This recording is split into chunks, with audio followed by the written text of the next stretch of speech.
নামাজের আজান কে দিবে, অর্থাৎ এই দায়িত্ব কার উপর বর্তাবে, এটার জন্য কোনো নির্দিষ্ট বৈশিষ্ট্য আছে কি? নামাজের আজান কে দিবে? যে মুয়াজ্জিন সে আজান দিবে। আর কে দিবে? মুয়াজ্জিনের যে গুণগুলি সিফত যদি থাকে তাহলে আজান দিতে পারবে, কোনো অসুবিধা নেই। আজানের জন্য আলাদা শর্ত শারাইত নেই। মুয়াজ্জিন হওয়ার জন্য যে শর্ত, অর্থাৎ আজান দিতে হলে আজানের মাসালা জানতে হবে, পরেজগার হইতে হবে, আর বালেক হওয়া উত্তম। যদি করিবুল বালক বুলু হয় তাও চলবে। এখন আজান দেওয়ার যে শর্ত সারা যদি থাকে তাহলে সে যে কেউ আজান দিতে পারবে। এটা তো আলাদা কোনো শর্ত সারাইত নেই। মুয়াজ্জিন হওয়ার জন্য যে শর্তগুলি একই শর্ত।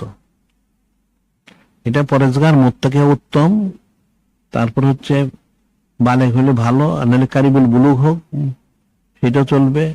আর সাধারণত উচ্চ যাদের আজান দিলে বুলন্দ আওয়াজ যদি হয় তাহলে উত্তম, বুলন্দ আওয়াজ। আবার যাদের দমটা, শ্বাসটা একটু বড়, সেটা হলে আর উত্তম। আওয়াজটা বুলন্দ, দমটা বেশি, তাহলে আজান দিলে উত্তম।